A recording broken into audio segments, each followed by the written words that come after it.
We want to be there for our kids all the time, solve all their problems, encourage them to follow their dreams so they can reach their full potential. I know you're all ready to sit down and talk through whatever it is that they need help with, but none of that's going to happen if they just don't want to talk about it.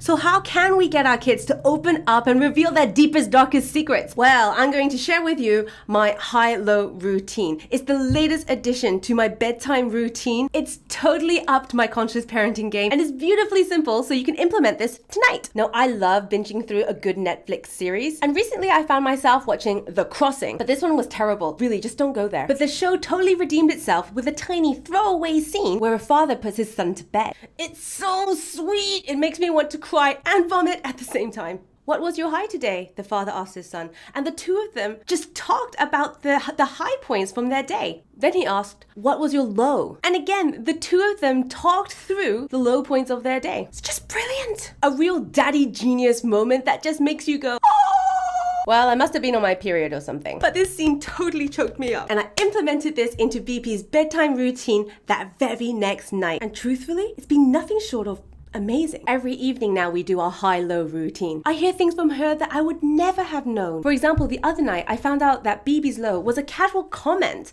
that I'd made that had really hurt her feelings. At the time it happened, Bibi hadn't actually responded. Truthfully, I don't even remember that happening. There it was, laid out in front of me at bedtime. And we were able to talk through how Bibi felt about it, why she was hurt, what she wished had been different. And there, my window was open for repair and forgiveness. Then I could share with her that that was my low, realizing that I had hurt her feelings, and at the same time it was my high because I got to fix it. Yay! And it is a yay because we've created a routine where Bibi gets to express herself, to process things. Now sometimes her lows are things from school that she doesn't know how to handle. So we talk through it, write a script, and give her the solution. This simple routine had helped me realize that Bibi's confidence had at one point taken a serious nosedive because Emma, a girl at nursery, was mocking the way she drew butterflies, which was her favorite thing to draw at the time. We talked about her honest feelings. You're not going to get big words out of a little kid, but it won't be too hard to recognize self-doubt, anxiety, and shame. Then we corrected her emotional processing and gave her the, well, that's your opinion script. It made her smile, and we role-played it until she was totally confident that Emma is totally entitled to her opinion. But Emma's opinion is not something that Bibi or Mummy value highly at all. In fact, Mummy's opinion is that Bibi's butterflies are beautiful.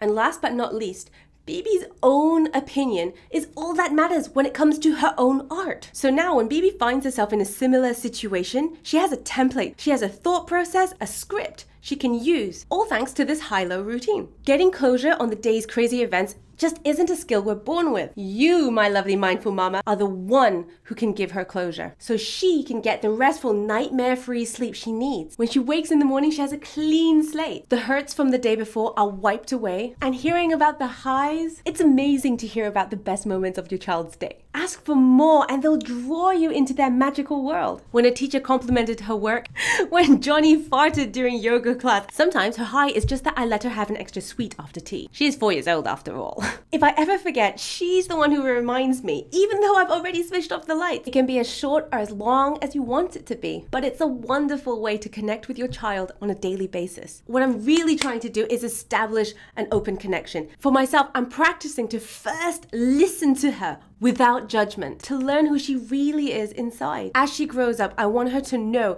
that I am the person she can go to, that she can trust me and talk to me. There will come a day when she won't need a mother as much as she'll need a friend. And she won't have to turn to anyone else because you're already here. That trust, that friendship, that bond, it doesn't happen overnight. But I think this is a really nice way to start building it. Because you blink and they are teenagers. And like Mama Terminators from the future, we are traveling back in time to the present moment to crush those seeds of teenage angst before they even develop. In the most tactful, gentle way, I mean, of course. So make sure to download all my parenting top tactics checklist collection.